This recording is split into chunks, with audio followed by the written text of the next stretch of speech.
Nongeye kubaha ikaze nshuti bakozi ba Pilot News TV aho muherereye ku isi hose, aho tugiye kwerekeza muri Repubulika ya Demokarasi ya Kongo, aho hasohotse urutonde rukomeye rwongeye gutungura isi yose, aho Repubulika ya Demokarasi ya Kongo igisirikare cyayo cyaje mu bisirikare bikomeye muri Afurika muri uyu mwaka wa 2026. Igisirikare cyakomeje kugenda gitsindwa ku rugamba, aho bakomeje kugenda bahunga abasirikare baba bameze nk'inzererezi, bameze nk'abazarendo, ariko kuri uru rutonde tugiye kubagezaho igisirikare cya Repubulika ya Demokarasi ya Kongo kikaba cyashyizwe mu bisirikare bifite igisirikare karabutaka muri Afurika muri 2026. Twese cyane rero reka twinjire kuri inkuru yose uko yakabaye. Igisirikare cya Repubulika ya Demokarasi ya Kongo FARDC kikaba cyashyizwe mu myanya 10 mu bisirikare 10 bya mbere bikomeye muri Afurika muri uyu mwaka wa 2026, nk'uko urutonde rwa Global Firepower 2026 rubyerekana. Muri Afurika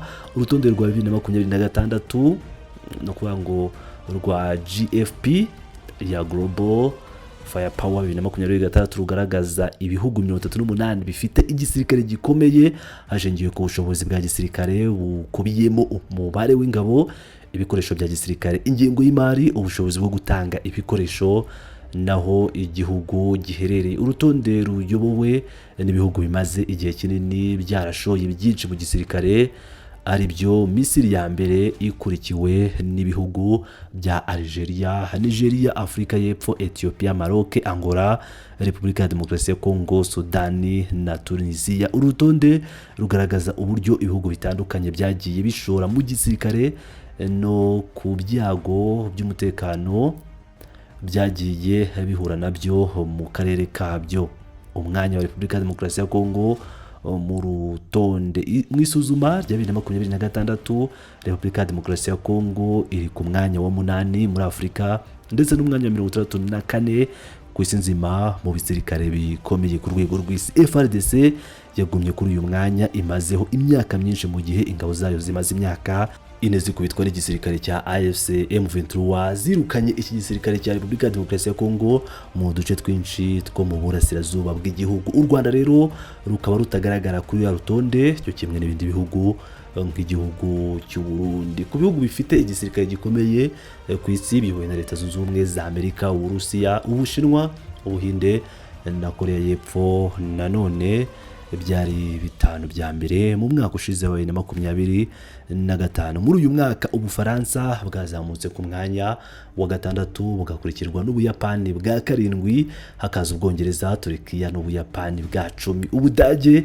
n'ubwa 12 mu kugira igisirikare gikomeye. Israel ni ya 15, Iran ni ya 16, Ukraine ni ya 20, mu gihe Korea ya ruguru ije ku mwanya wa 31. Ngira ngo rero mwakomeje kugenda mubyumva, twakomeje kugenda tubigarukaho uburyo igisirikare cya Repubulika Iharanira Demokarasi ya Kongo ari igisirikare kidashoboye, ndetse tugaruka ku madetaye atuma iki gisirikare kidakomeye bijyanye n'ubusesenguzi bw'umusesenguzi ukunda kutugezaho ubusesenguzi buhambaye mu karere k'ibiyaga bigari Oxygene, aho yatuganije atubwira uburyo igisirikare cya Repubulika ya Demokarasi ya Kongo n'ubundi kidashoboye, ari igisirikare cyavuye mu myaka yashize cyangwa mu myaka ya colonization, aho ibintu byose byatangiriye. Igisirikare cya Repubulika Iharanira Demokarasi ya Kongo cyakomeje kugenda gisenywa cyangwa kimungwa n'uburyo cyubatswe kugeza maginga ya. Ibi rero bikaba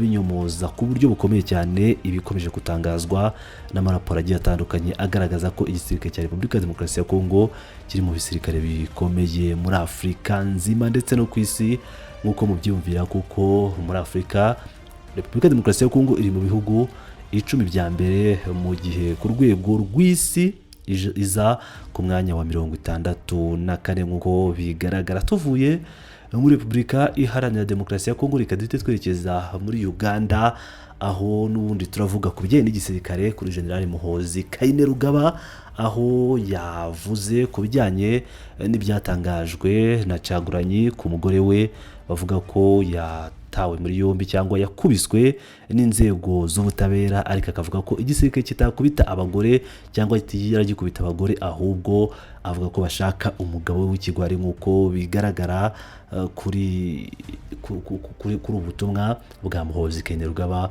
nk'uko tugiye kubagezaho iyi nkuru yose uko yakabaye. Twese cyane rero muri iyi nkuru yose uko yakabaye.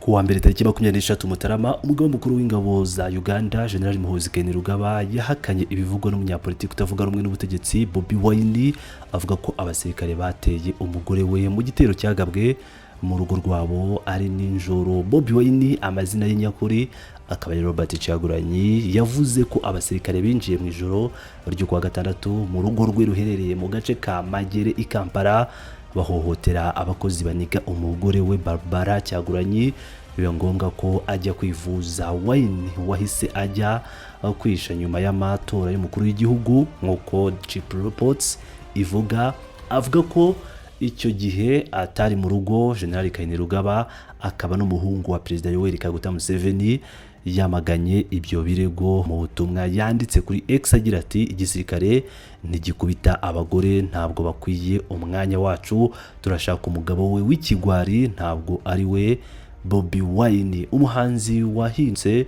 umunyapolitike akaba yarashinje inzego z'umutekano za Uganda kumutoteza kuva mu matora ya perezida yo kuwa 15 Mutarama. Perezida Museveni yatsinze n'amajwi 71.6%. Gira ngo rero nk'uko mu byiyumvira twe turigaruka kuri iyi nkuru ya Muhoozi Kainerugaba ubwo yasubizaga Bobi Wine cyangwa Robert Kyagulanyi, akaba ari umwe mu bantu bakomeje kugenda bagarukwaho mu buryo bugiye butandukanye. Ubwo ndavuga Kyagulanyi cyangwa Kyagulanyi bitewe nuko wabisoma. Nyuma yo gukubitwa rero na Museveni mu matora yabaye, hakaba harakomeje kuvugwa ibintu byinshi. Habanje kuvugwa ko yatawe muri yombi n'ibitangazamakuru bitandukanye, ariko biza kugaragara ko atigeze atabwa muri yombi. Ibyo byose byagaragaye nyuma ya video uyu Bobi Wine yishyiriye hanze, avuga ko baje kumuta muri yombi ariko bikarangira abaciye mu myanya y'intoki agatoroka akaba ari ahantu hizewe. Ibi ni byaje kunyomozwa n'ubundi na Muhoozi Kainerugaba wakomeje kugenda avuga ko uyu mugabo iyo bashaka kumwica cyangwa kumukorera ibibi bari kubikora aho yihishe, avuga cyangwa ko yihishe ariko ubutaka bwa Uganda atagakwiye kuvuga ko ahihishe. Rero Muhoozi Kainerugaba wari umaze igihe acecetse nyuma y'amatora y'umukuru w'igihugu Museveni, akaba ari papa wa Muhoozi, akaba yongeye kugaragara ku mbuga nkoranyambaga aho akomeje kugenda asubiza abantu batandukanye, by'umwihariko agaruka ku mbuga nkoranyambaga akaba yarahereye ku butumwa busubiza Perezida Paul Kagame wari wakongratulatinze cyangwa washimiye Perezida Museveni ku kongera gutorerwa kuyobora igihugu cya Uganda. Ibi rero byatumye Muhoozi agaruka avuga kuri uncle we Paul Kagame, avuga ko ari umusirikare ukomeye.